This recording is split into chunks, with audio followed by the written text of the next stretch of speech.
Welcome back. It's time for Wine Wednesday. A queer-owned Portland-based winery we featured last year is back to share some pretty exciting expansion news with us this morning. Yes, Cellars specialized on expertly crafted small batch wines, launched by winemaking extraordinaire Vivian Kennedy. Viv joins us on the couch this morning to help us celebrate Pride, and we've got some fun announcements about her wines. Good morning. Good morning. Thank you so much for being here. Thank y'all for having me. I appreciate you making time during what I'm sure has been a very busy month. You were telling us you've spent almost more time outside of Portland than inside Portland.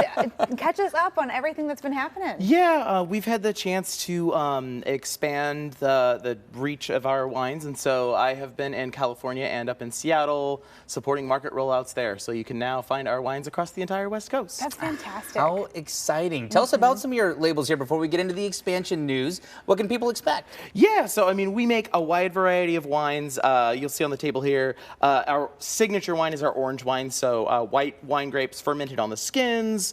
I've got our rosé under our fundraising label. So we do a second label that we use to raise funds for partner nonprofit orgs that provide direct support to other queer and trans folks. The bottle on the table here is a partnership with the Trans Legal Defense and Education Fund, and we give them $3 for every bottle that we sell. That's we awesome. also have wines under that label that benefit the Q Center in Portland similarly, and most recently the Trans Lifeline.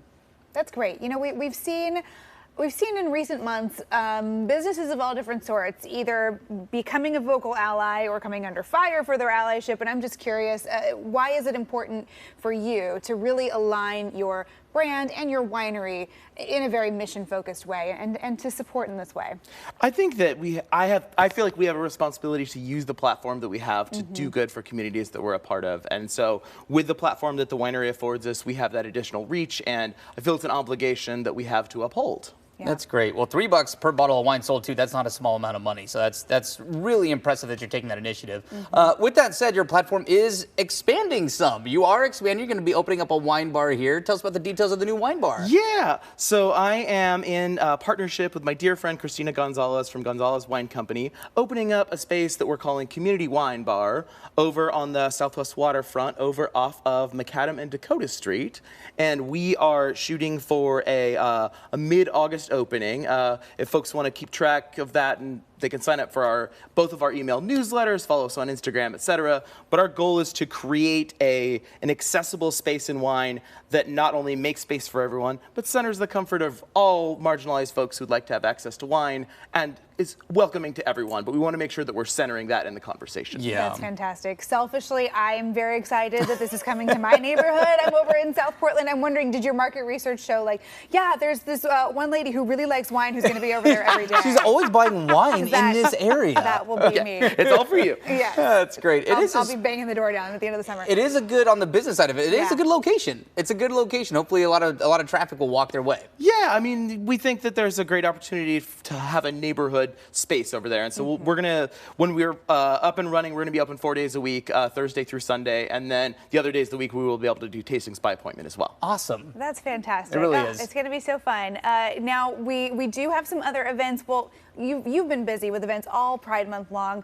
Any favorites? Anything else that you're still looking forward to? I mean, it has been so incredibly busy with those Pride Month events. I just was at the Queer Wine Fest down at Remy Wines, which was lovely and featured makers from Oregon, Washington, and California. There was also an event in town. It was actually the second year of it that we called Made with Pride, that featured 10 queer-led wineries and some queer food vendors as well. That was really impactful. There are multiple events coming up this next month too, with Right. Portland's Pride getting shifted to July. I was going to say, we don't have to like stop celebrating Yeah. at the end of June. What else do you have planned? So on actual Pride Week, on the Wednesday of that week, I will be doing a Pride Week pop-up over at Negociant over off of Northwest 21st. Really looking forward to that. After the really busy month this month, I am also not doing as many events, just to do all of that back-end prep to be able to hit the ground running with opening the new community wine bar space. Yeah. Maybe sleep a little bit too. That's not someday I'll Someday. Try to squeeze it in a little bit. Yeah. Well, exciting stuff. If you're looking for some fun ways to celebrate and keep the Pride party going this month and all year long, you can check out Viv's Wines. They give back to some great causes, and be sure to keep an eye out for the community wine bar. Really looking forward to it. Great to Vivian, have you thank you so in. much for joining us this morning. Thanks, and y'all. if you want to learn learn more about VIV Wines, Ram Cellars, all of the exciting things happening, you can check out the website. It's ramcellars.com.